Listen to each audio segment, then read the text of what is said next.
The adoption papers felt heavier than they should have in Daniel's calloused hands. He sat in the sterile white office of the Interspecies Relocation Bureau, staring at 3 sets of golden eyes watching him through the observation window. The Felixian refugees, Orla, Kessa, and Myron, stood perfectly still, their sleek fur patterns shimmering under the fluorescent lights. Their ear tufts twitched occasionally, the only sign they were alive and not statues.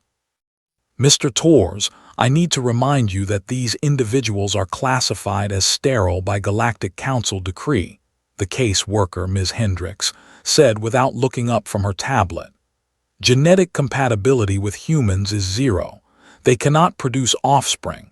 They will never be able to continue their species." Daniel's jaw tightened. "I read the file. Additionally, they have no marketable skills for Earth's economy. They were temple guardians on their homeworld. That profession doesn't translate here. You would be responsible for their complete financial support, medical care, and cultural integration." "I understand."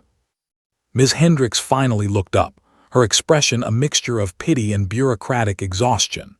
"Mr. Torres, in the 6 months since the Felixian refugee crisis began, not a single one of their kind has been successfully placed with a human family. Most applicants withdraw once they learn about the sterility clause. The others," she paused, choosing her words carefully, "have expectations that make them unsuitable guardians." Daniel knew what she meant. He'd seen the news reports. The fetishists, the exotic pet collectors, the lonely men looking for something these women could never be. His stomach turned at the thought. "I'm a widower, Ms. Hendricks. I lost my wife Sarah 3 years ago and my daughter Emma 2 years before that. Leukemia, both of them." His voice remained steady despite the old pain. "I'm not looking to replace them. I'm not looking for anything except to give 3 people a home when the whole galaxy has marked them as disposable."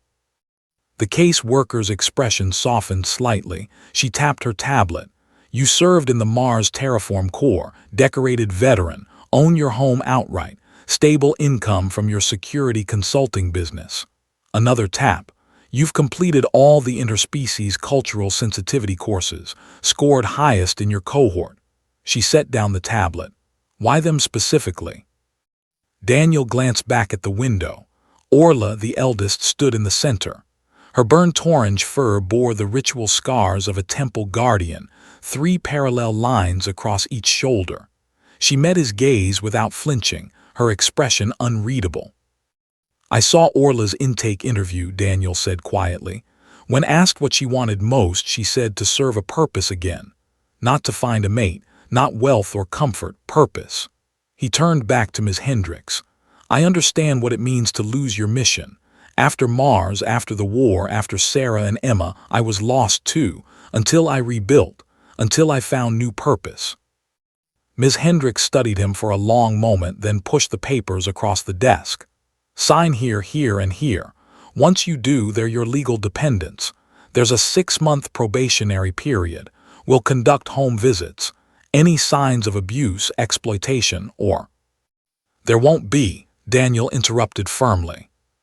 He signed. The transport van ride to Daniel's home in rural Colorado was silent.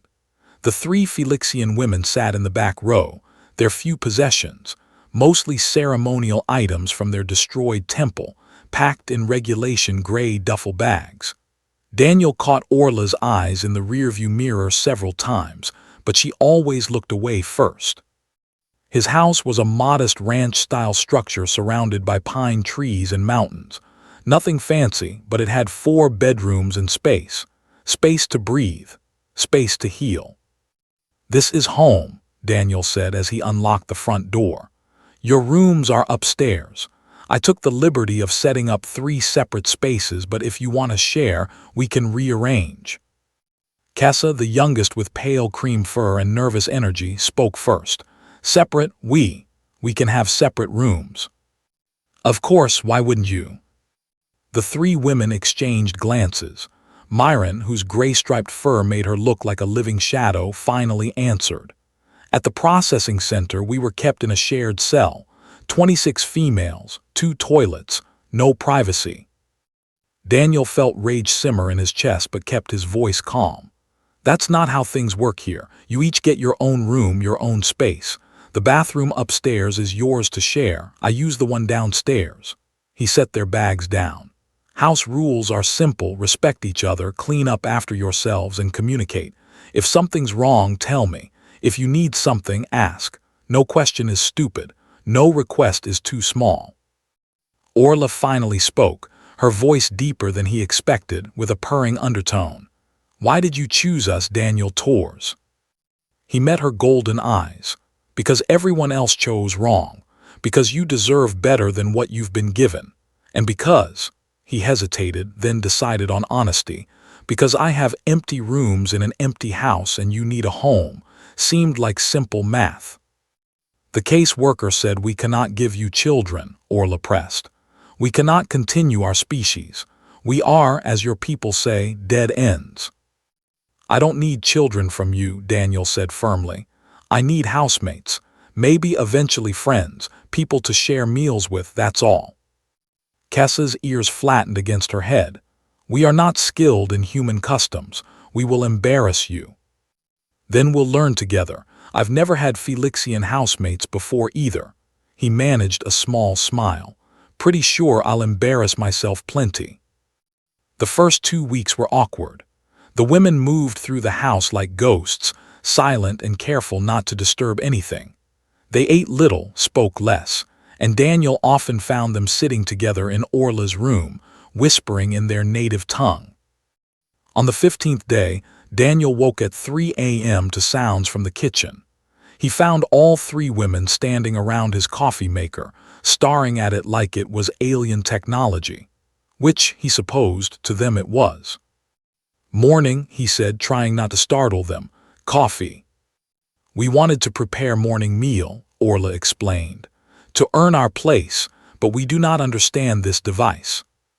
Daniel felt something crack inside his chest. You don't need to earn anything. You're not servants, you're family now. Family, Myron tilted her head, but we share no blood. Family isn't just blood, Daniel said, moving to the coffee maker. It's the people you choose to build a life with. Now let me teach you how this works and then we'll make breakfast together. Deal. Slowly Orla's ears perked forward. Deal.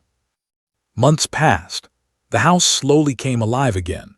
Kessa discovered a love for Daniel's collection of science fiction novels and spent hours reading on the porch. Myron found purpose in the garden, her natural patience perfect for nurturing plants. Orla, with her guardian training, took to helping Daniel with his security consulting work, her strategic mind proving invaluable for threat assessment. On movie nights, they crowded onto the couch. Kessa always claimed the left end, Myron the right, and Orla sat in the middle, with Daniel in his recliner. They argued about plot holes and made fun of bad special effects and ate too much popcorn. During the 6-month home visit, Ms. Hendricks found them in the middle of teaching Daniel a Felixian card game. She watched them laugh together, watched how naturally they moved around each other, and saw what Daniel had known from the beginning. Family isn't about biology or reproduction or continuing bloodlines. It's about coming home. As Ms. Hendricks prepared to leave, Orla walked her to the door. You thought we would fail, the Felixian said, not accusatory, just factual. I thought it would be difficult, Ms. Hendricks corrected gently. I'm glad I was wrong. Daniel gave us something the galaxy took away, Orla continued, her golden eyes serious. Not fertility, not purpose from the temple. He gave us worth without conditions. He gave us family when we were marked as the last of our kind. She paused. We are sterile, yes. Our species ends with our generation, but our lives do not end. They continue here with him in this home. That is enough. Ms. Hendricks signed the permanent placement papers that evening. When Daniel received the notification, he called the women to the living room. It's official, he said, voice thick. You're staying for as long as you want. This is your home.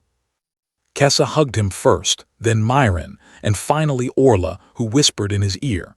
Thank you for seeing us as more than our biology. Thank you for coming home, Daniel whispered back. Outside, snow began to fall on the Colorado mountains, blanketing the world in white.